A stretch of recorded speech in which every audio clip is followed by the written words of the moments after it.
Assalamualaikum warahmatullahi wabarakatuh. Selamat datang di channel Siaran Batin.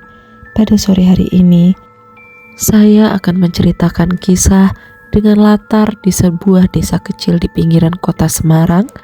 Seorang anak SMP bernama Raka menjalani hari-harinya sebagai pelajar dari keluarga miskin yang penuh perjuangan. Suatu sore, pertemuan tak terduga dengan seorang asing di jalan sepi mengubah alur hidupnya secara drastis. Sebuah uang yang tampak seperti rezeki justru menjadi awal dari rangkaian kejadian misterius yang tidak dapat dijelaskan secara logis. Dari demam tinggi, mimpi gelap, hingga gangguan tak kasat mata, semuanya membawa Raka ke dalam pengalaman yang melampaui batas dunia nyata dan dunia yang tidak terlihat oleh manusia biasa. Bagaimana kisahnya? Tonton dan simak cerita menarik dalam video berikut ini. Raka adalah seorang siswa SMP yang tinggal di sebuah desa kecil di pinggiran kota Semarang. Kehidupan di desanya masih sederhana. Jalanan sebagian besar belum beraspal mulus, penerangan listrik terbatas, dan suasana sore hari sering diselimuti kabut tipis yang turun dari perbukitan sekitar. Di rumah, Raka hidup bersama ibunya yang bekerja sebagai penjual sayur keliling dan ayahnya yang seringkali mendapat pekerjaan sebagai buruh bangunan di kota. Sebagai anak SMP, Raka dikenal pendiam namun rajin. Ia tidak memiliki banyak uang saku. Buku pelajaran sering ia pinjam dari kakak kelas atau perpustakaan sekolah yang koleksinya terbatas. Beberapa kali ia merasa kesulitan mengikuti pelajaran karena tidak memiliki buku sendiri, terutama buku matematika dan bahasa Indonesia yang sering digunakan sebagai acuan tugas harian. Suatu sore, setelah jam sekolah usai, Raka berjalan pulang melewati jalanan desa yang sepi. Biasanya ia melewati jalur utama bersama teman-temannya, tetapi hari itu ia memilih jalan pintas melalui jalan kecil yang hanya diapit oleh kebun dan sawah. Angin sore bertiup pelan, membuat daun-daun kering berjatuhan di sepanjang jalan. Suasana terasa tenang, tetapi juga sunyi secara tidak biasa. Ketika Raka melewati tikungan dekat pohon besar yang sudah tua, ia melihat sesuatu yang tidak lazim. Sebuah mobil berwarna hitam tua terparkir di sisi jalan. Mobil itu terlihat bersih, namun sangat asing, karena jarang sekali kendaraan seperti itu masuk ke area desa tersebut. Mesin mobil masih menyala pelan, namun tidak ada suara orang di sekitar. Raka sempat ragu dan memperlambat langkahnya. Dari dalam mobil, kaca jendela bagian belakang perlahan terbuka. Seorang pria duduk di dalamnya. Wajahnya tidak terlalu jelas terlihat karena sedikit tertutup bayangan. Namun, suaranya terdengar tenang dan datar. "Kesini sebentar," kata pria itu singkat. Raka tidak menjawab. Ia hanya berdiri diam, merasa curiga sekaligus bingung. Pria itu kemudian mengulurkan tangan dan menyodorkan sesuatu melalui jendela mobil. Sebuah amplop coklat terlihat di tangannya. "Ambil ini, tidak perlu tanya apa-apa, ini rezekimu," ucapnya lagi. Raka menatap amplop itu lama. Ia sempat berpikir untuk menolak, tetapi bayangan tentang kebutuhan buku sekolahnya dan kondisi ekonomi keluarganya membuat pikirannya goyah. Dengan ragu, ia akhirnya mendekat dan menerima amplop tersebut. Di dalamnya terdapat uang tunai sebesar 100.000 rupiah. Jumlah yang sangat besar bagi seorang anak SMP pada masa itu. Sebelum Raka sempat bertanya lebih lanjut, jendela mobil langsung ditutup. Mobil hitam itu berjalan maju tanpa suara keras, lalu berbelok di ujung jalan dan menghilang di balik pepohonan. Tidak ada nomor kendaraan yang jelas terlihat, dan Raka bahkan tidak sempat mengingat wajah pengemudinya dengan pasti.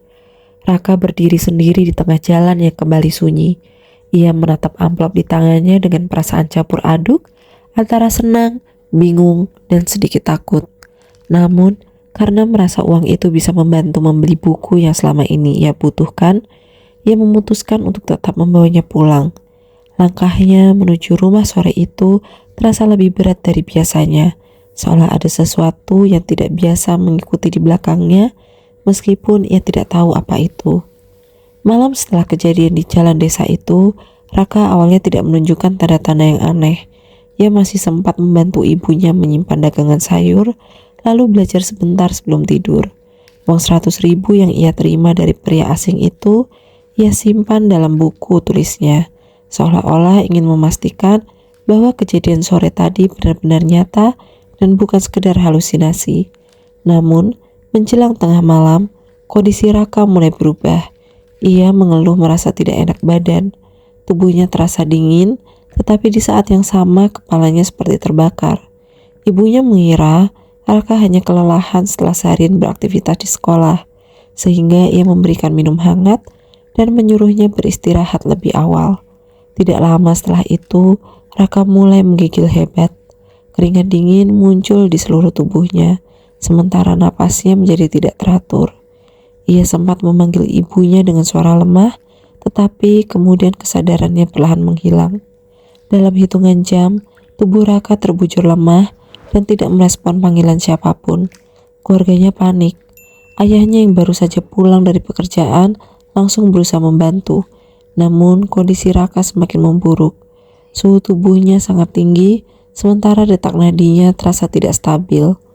Mereka membawa Raka ke dukun pijat kampung, tetapi tidak ada perubahan berarti. Beberapa tetangga menyarankan untuk memanggil tenaga medis, tetapi akses kesehatan di desa saat itu terbatas. Hari pertama Raka tidak bangun sama sekali. Hari kedua kondisinya tetap sama. Ia hanya terbaring dengan napas yang sesekali terdengar berat, seolah berada di antara hidup dan mati.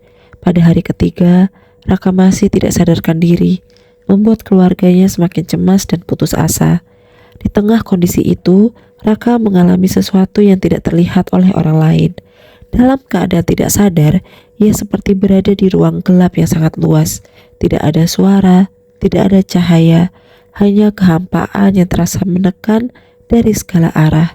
Ia berdiri sendirian tanpa tahu bagaimana ia bisa berada di tempat itu. Dari kejauhan, Raka melihat sesuatu bergerak. Perlahan, sosok tinggi besar muncul dari kegelapan.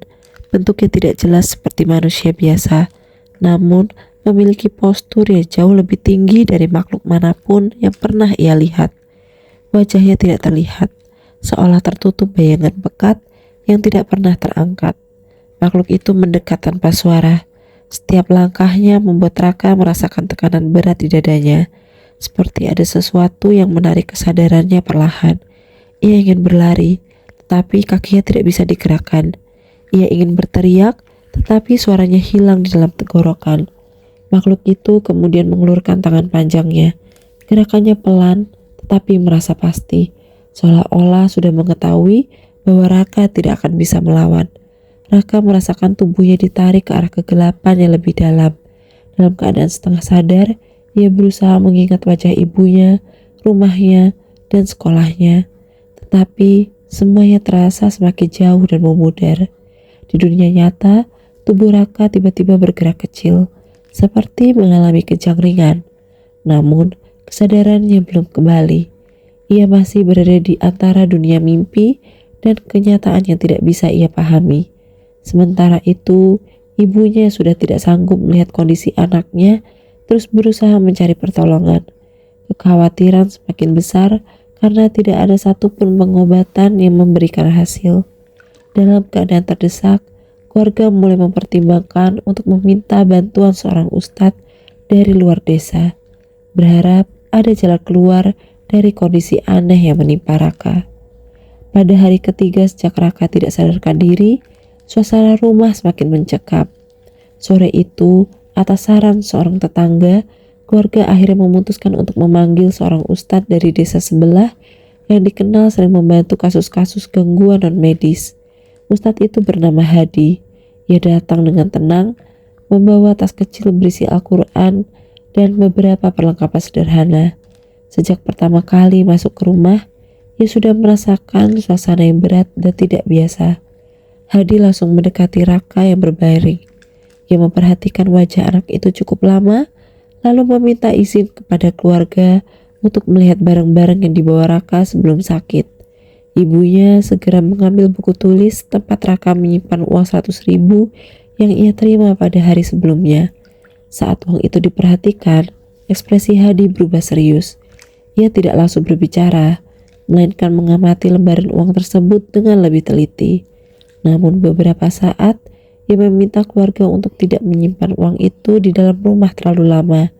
Menurutnya, uang tersebut memiliki energi yang tidak biasa dan diduga kuat berkaitan dengan praktik ilmu hitam. Ustadz Hadi kemudian menjelaskan bahwa ada kasus tertentu di mana benda atau uang dijadikan media tumbal untuk tujuan ritual. Benda tersebut biasanya diberikan kepada seseorang secara sengaja agar orang itu menjadi sasaran tanpa disadari. Ia menegaskan bahwa hal seperti ini tidak boleh dianggap sepele. Mendengar penjelasan itu, keluarga Raka semakin cemas. Ibunya menangis dan menyesali keputusan Raka menerima uang dari orang asing tersebut.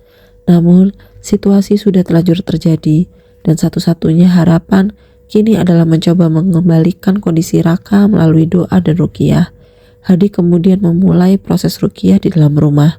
Ia duduk di dekat Raka, membacakan ayat-ayat Al-Quran dengan suara yang tenang namun tegas. Suasana rumah perlahan berubah. Angin yang awalnya biasa terasa menjadi lebih dingin. Dan beberapa kali lampu minyak di ruangan berkedip tanpa alasan yang jelas. Beberapa tetangga yang ikut menyaksikan merasa tidak nyaman namun tetap bertahan. Saat bacaan ayat-ayat tertentu dilantunkan, tubuh Raka sempat bereaksi kecil. Tangannya bergerak pelan dan napasnya berubah tidak teratur. Namun, Hadi tetap melanjutkan dengan suara yang stabil, tidak menghentikan bacaannya. Proses itu berlangsung cukup lama sehingga suasana kembali normal.